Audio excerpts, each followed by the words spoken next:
Assalomu alaykum hurmatli ko'ruvchilar. Sharq Turkiston ovozining kundalik xabarlarini ko'rishinglarni qarshi olamiz. Ilhom To'xtiy 2020-yillik Nobel tinchlik mukofotining oxirgi 5 nomzodining qatoriga kirdi.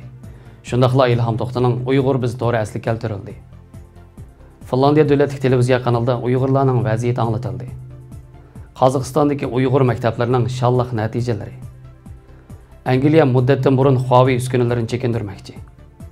Amerika prezidenti Trump Afg'onistondan askar chekindirish vaqtini ilgari surish bilan birga Shimoliy Atlantik ahdi tashkilotimi Amerika bilan birli vaqtda askar chekindirganligini bildirdi. Tövəndə dehqonlar xabarlarimizning tafsiliy mazmunlarida bo'lsin.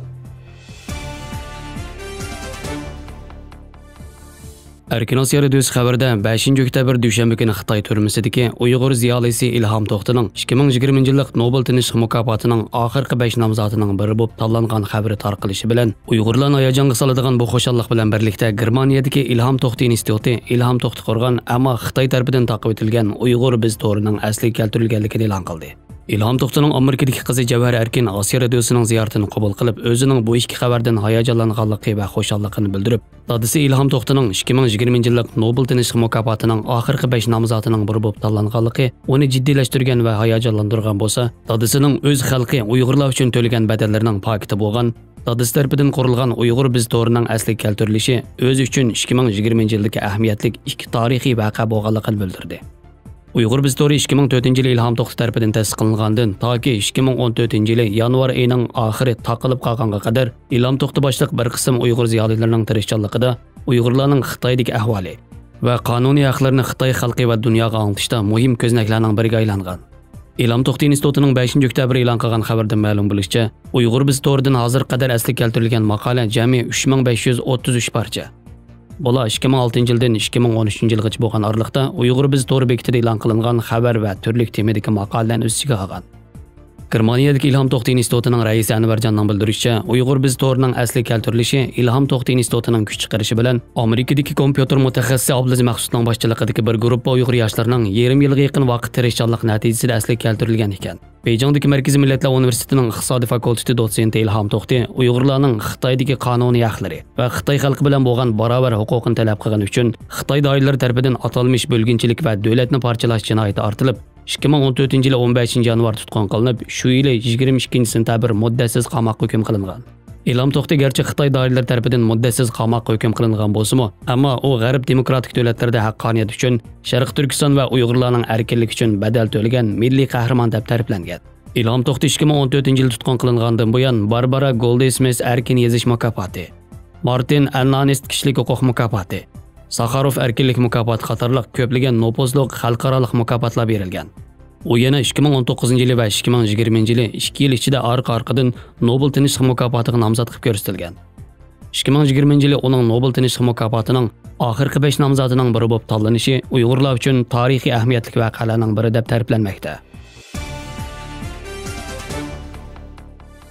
6-oktyabr Finlandiyada yashayotgan Parizat Ismoil Sharq Turkistonda azob chekayotgan tuqqanlar haqida Finlandiya davlatlik Yeli televizor kanalida guvohlik bergan. Parizat Ismoil Hazrat Ali Tursun va dadisi Tursun Toshning hech qanday bir jinoyat yo'q Xitoy turmasiga tashlanganligi to'g'risida to'xtalib, Atishar Suntag'iza Yaqubaq Kanat 2-atratdan Hazrat Ali Tursun 1998-yil 22-oktyabrda tug'ilgan bo'lib, 2017-yil mart oyida tutilib turmaga tashlanganligini, dadisi Tursun Toshning 1967-yil tug'ilganligi, 2017-yil sentabr oyida tutilib lagerga qamalib, hozirgacha qo'yib berilmaganligini bildirib, Sharq Turkistonda Xitoy zulmining kundan-kunga eg'irlab, Uyg'ur va boshqa musulmon millatlarni yo'q qilish girdavoga kelib qolganligini qayd qilgan.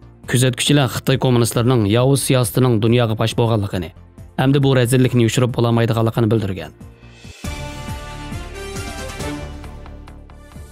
Ma'lumotlar qaraganda Qozog'istondagi Uyg'urlar ona tilini va milliy ma'rifni, shundaqla adabiyot san'at, Uyg'ur kulturimizni saqlab qolish yo'lida ajr singdiradigan fidokorlarni yetishtirib chiqdi. Dunyo Uyg'ur ayollar birligi uyushtirgan Umid yulduzlari buning bir misoli. Shundaqla Qozog'istonda 62 maktabda Uyg'ur bolalari o'z ona tilida bilim olayotgan bo'lib, ularning 11i to'liq Uyg'ur tilli maktablar bo'lsa, qolganlarida o'qitish rus tili, qozoq tili va Uyg'ur tillarida olib berilgan. Jumladan Olmuta shahriga joylashgan 2 Uyg'ur maktab gimnaziyasi Jumhuriyat bo'yicha o'lkalik hisoblangan. Olmuta shahrining Do'stlik mahallasiga o'rnashgan Abdulla Ro'ziboqiyev nomidagi 153-maktab 2017-yil UNESCO, ya'ni Birlashgan Davlatlar Tashkiloti fan ma'rif madaniyat organining tizimligidagi maktablar qatoriga kirgan. 8 oktyabr Reuters agentligining xabarida Angliya parlamentining mudofaa komiteti payshanba kuni Huawei'ning Xitoy hukumati bilan til biriktirganligi to'g'risida aniq faktlarning borligini, Angliyaning Huawei'ning barliq uskunalarini asldagi plandan baldur elib o'tish kerakligini o'ttirib qo'ydi. Angliya bosh ministri Johnson iyul oyida buyruq tushirib, 2027-yilning oxiridan burun 5G to'rdagi Huawei uskunalarini butunlay tozalab yo'qotish kerak degan. Davlat mudofaa komitetining raisi Tobias Elwood G'arb davlatlari ittifoqlikni kuchaytirib, Xitoyning texnik afzalligini tekshirib, tangponglashtirib cheklash kerakligini, qisqa muddatlik texnik taraqqiyot uchun davlat bexatarligidan voz kechmaslik kerakligini ta'kidladi. Davlat mudofaa komiteti Huawei bilan Xitoy hukumatining munosabatining mohiyati to'g'risida tafsiliy to'xtalmagan bo'lsa-mu, ammo Huawei'ning Xitoy kompartiyasi sistemasi bilan til biriktirilganligining aniq isbotini ko'rganligini ko'rsatgan. Amerika va uning ittifoqdoshlari Huawei texnikasining Xitoyning josuslik quroli bo'lishi mumkinligini o'ttirib qo'ygan. Davlat mudofaa komiteti bosh ministr Johnson 5G to'g'rida Huawei uskunalarini cheklash qarorini oxirigacha qo'llaydiganligini, ammo vaziyatdagi taraqqiyotning muhlatning 2025-yilga o'tkazilish kerakligini bildirdi.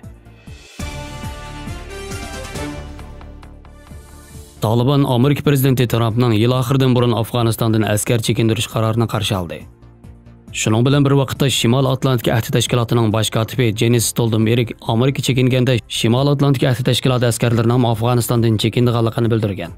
Talibanlar Trumpning bu qarorini Talibanning Amerika bilan Doha tinchlik kelishimi imzolashidagi intayin aktiv qadam deb tasvirlab, bayonotchi Zabihullah Mujahid Talibanlar tinchlik kelishimining mazmuniga amal qilish uchun turib, Amerikani o'z ichiga olgan barliq davlatlar bilan sog'lom va aktiv munosabat o'rnatishni umid qiladi dedi. Amerika prezidenti Trump Amerikaning Rojdestvo bayramidan ilgari eng oxirgi Amerika askarini Afg'onistondan chekindirishni planlaganligini, Washington bilan Taliban o'rtasidagi kelishimda Amerika tarixidagi eng uzun urushni oxirlashtirish kelishimidan bir qancha oy burun bo'lganligini ta'kidlagan. Uzun yillardan buyon Trump 3-noyabrdagi saylovdan burun tugamas urushni oxirlashtirilganligi to'g'risida va'da berganligi uchun saylovning yiqilishiga ergishib askar chekindirish qadamini tezlashtirgan. Amerika davlat bexatarlik maslahatchisi Robert O'Brien Nevadadagi Las Vegas universitetida o'tkazilgan bir faoliyatda Prezident Trump vazifaga o'tirganda Afg'onistonda 10 mingdan ortiq Amerika askari bor edi. Hozirga qadar bu son 5 mingga ozaydi. Kelar yilning 5-ida Afg'onistonga o'rnashtirilgan askarlarning 2500 ga qisqartirilganligini so'zlagan. 29 fevral Trump hukumati va Talibanlar kelishim imzolab, Talibanning bexatarlik va'dalari va Kabul hukumati bilan bevosita tinchlik suhbati badiliga 2021-yilning o'ttirlarigacha barliq Amerika askarlarining Afg'onistondan chekinib chiqadiganligini belgilagan. 12-sentabr Amerikaning qo'llashi bilan Afg'oniston hukumati Talibanlar bilan Dohada tarixiy tinchlik suhbati o'tkazgan. Xabarlarimizga ko'ngilingizga rahmat. Ko'rishguncha omon bo'linglar. Xayr xo'sh, Allohga omonat.